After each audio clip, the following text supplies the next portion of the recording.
জামাত ইসলামকে হঠাৎ করেই কোনো একটি নেতৃবৃন্দের কোনো একটি কথা বলে হুট করে কোনো কিছু আদায় করা কখনোই সম্ভব হবে না। কারণ আমাদের এটা নিয়মতান্ত্রিক ভাবে, গঠনতান্ত্রিক ভাবে যে নিয়ম আছে সেই নিয়মের মধ্যে আমরা চলবো।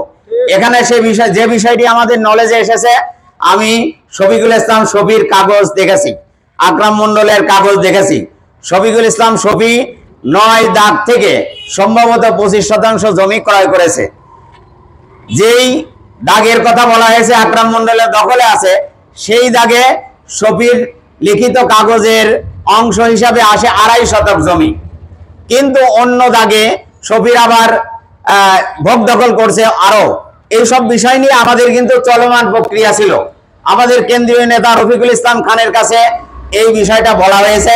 আমরা সেই অনুপাতে জেলা আমির নির্দেশে আমরা সেদিন তাকে ডেকেছিলাম, কিন্তু তিনি না ডেকে না হাজির হয়ে সেদিন আমাদের ডাকে সাড়া না দিয়ে তিনি ভিন্ন পথে এটা প্রবাহিত করার জন্য এই চেষ্টাটা ব্যর্থ চেষ্টা করেছেন। আমরা এর তীব্র নিন্দা জানাই এবং তিনি যে সমস্ত বিষয়ে অবতারণা এনেছেন এটা খুবই গর্হিত, নিন্দাজনক এবং আমরা মনে করি এটা বিশৃঙ্খলা সৃষ্টির একটা প্রয়াস।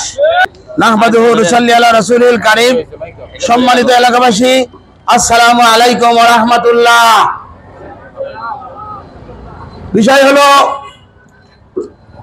যুবলীগ নেতা শফিকুল ইসলাম শফিক, গ্রাম্য নেতা আব্দুর রহিম এবং ওনার ছেলে যুবলীগ ক্যাডার পলাশ হোসেন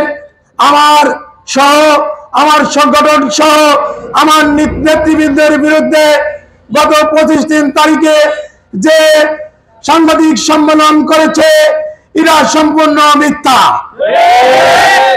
এরা উদ্দেশ্য প্রণোদিত ভাবে যেহেতু আতাইকুলা ইউনিয়ন বাংলাদেশের মধ্যে জামাত ইসলামের একটি গুরুত্বপূর্ণ একটি ইউনিয়ন, এই ইউনিয়নকে ভাবমূর্তি নষ্ট করার জন্য উদ্দেশ্য প্রণোদিত ভাবে এই মিথ্যা অপপ্রচার চালাচ্ছে।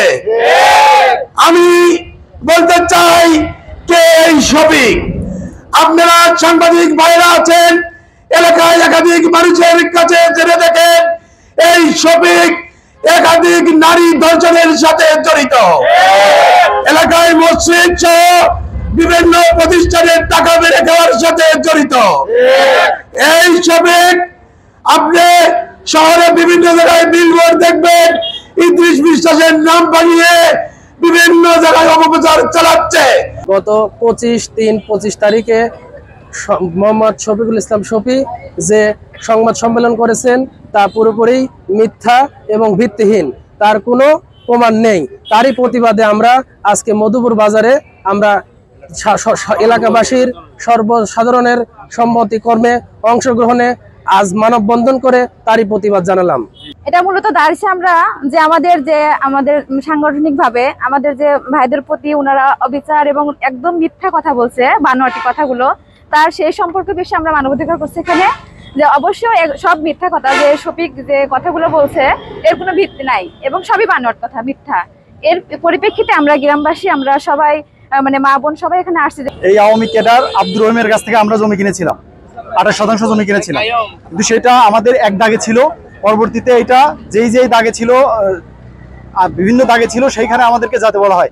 কিন্তু এলাকাবাসীর আমরা সবাই একসাথে বসে এলাকার মাতবররা আমাদেরকে সেখানে যাওয়ার জন্য বলে, কিন্তু সে আমাদেরকে আর আব্দুর রহিম সেই জমি আমাদেরকে আর বুঝিয়ে দিচ্ছে না। এখন বিভিন্ন রকম তালবাহানা করতেছে, বলতেছে যে এইটা সেটা, এবং এর সাথে রাজনৈতিক বিভিন্ন এগুলো মিলাই দিচ্ছে আর কি। সংবাদ সম্মেলনে সে যেগুলো বলেছে এগুলো সবই মিথ্যা এবং ভিত্তিহীন।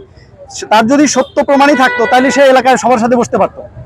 এটা স্পষ্ট, সে সবকিছু মিথ্যা বলেছে। আজকে আমরা মানববন্ধন করেছি, সেদিন সে যে মিথ্যা উপস্থাপন করেছে তার প্রতিবাদে এলাকাবাসী আমরা মানববন্ধন করেছি। তার এই হাটের কোনো প্রকার কোনো বেদখল হয় নাই। আমি বহাল তবিয়াতে ইনশাল্লাহ হাটের ব্যবসা করছি এবং হাটে ক্যাশ কাউন্টারে আমিই বসে থাকি।